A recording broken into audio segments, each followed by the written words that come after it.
Vamos em frente, o presidente Lula assinou decretos que flexibilizam o marco legal do saneamento. Segundo Lula, as medidas são um voto de confiança nas empresas públicas. Quem traz os detalhes ao vivo de Brasília é a repórter Tainá Farfan. Boa noite, Tainá, conta pra gente.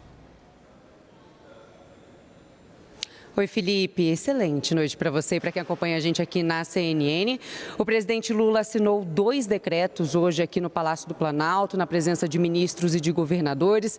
Decretos esses que flexibilizam o marco legal do saneamento, que foi sancionado em 2020, e definiu 2033 como meta para garantir água para 99% da população e saneamento para 90% dos brasileiros. Então, essas regras, a mudança, a flexibilização dessas regras tentam garantir também, entre outros objetivos, a sobrevivência das estatais do setor. Entre as mudanças, destaque para a retirada daqueles 25% do limite para as parcerias público-privadas, permitindo então que as estatais possam repassar aí até a totalidade desse funcionamento para as empresas privadas. Outro ponto é que prorroga o prazo para até dezembro de 2025, aquela comprovação econômico-financeira, e também para dezembro de 2025, outro prazo que foi prorrogado, que é o prazo para que as empresas municipais do setor se associem no processo chamado aí de regionalização.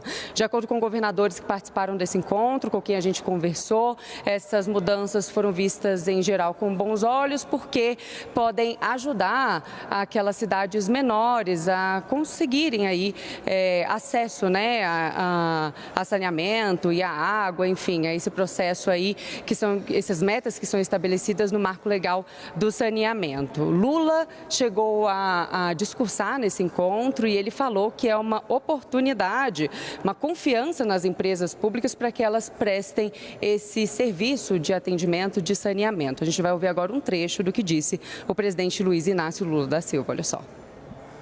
Essa política aqui é uma política, primeiro, de colocar muita credibilidade na relação entre federada, na relação entre o governo federal, entre governadores e entre prefeitos, entre o governo e os empresários, e fazer um voto de confiança também nas empresas públicas que bem prestam serviços à população brasileira. Muito bem. Raquel, a Tainá deu ali as alegações dos governadores. Obviamente, eles dão alegações técnicas, etc., mas existe um interesse político por trás. A gente está vendo a retomada do controle político das estatais avançando com essa medida. Isso traz mais insegurança jurídica, quer dizer, quais são os problemas que estão sendo apontados por aqueles que defenderam tanto o marco do saneamento? Felipe, esse está sendo considerado pelos especialistas, por quem acompanha a regulação, é um dos principais revogaços aí do governo Lula.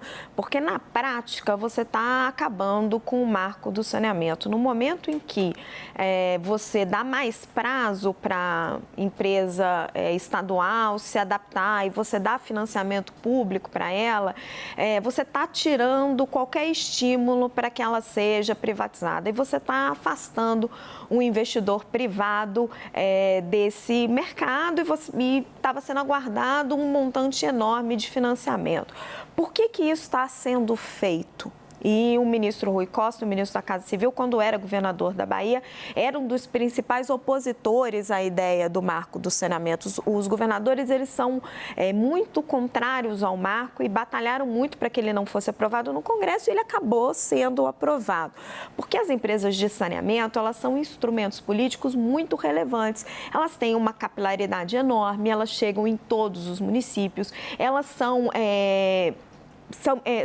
centenas de cargos em cada empresa, então oportunidades de apadrinhamento político muito importantes. Então, elas são instrumentos para fazer política muito relevantes. Então, quando um governador ele decide privatizar uma empresa de saneamento ou uma empresa municipal, ele perde muito desse poder político. Então, assim, isso está muito em jogo nesse momento.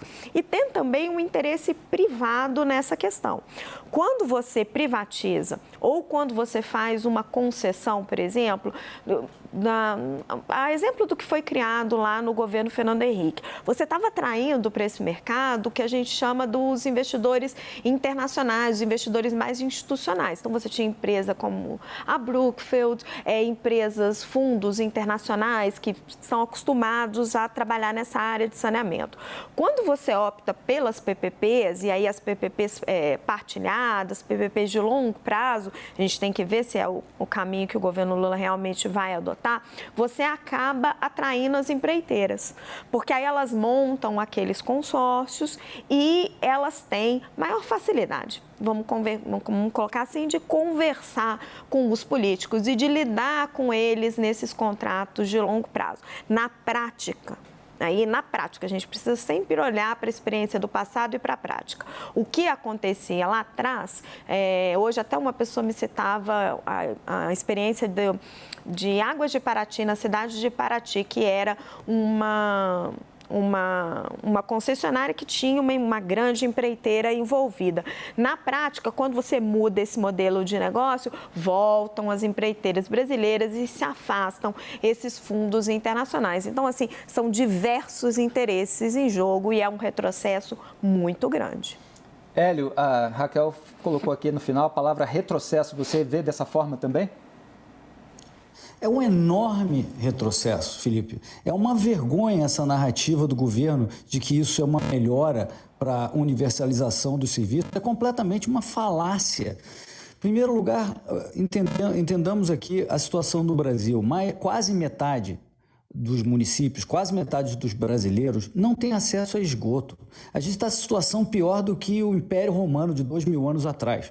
Então, por isso existe o Marco do Saneamento que alinhou os interesses para que, em 2033, a gente chegue a 90% de cobertura de esgoto e 99% de cobertura de água. O que está fazendo esse decreto, que, mais uma vez, é o estilo PT de tentar remover uma lei por meio de um decreto, que está abaixo na hierarquia legal, né?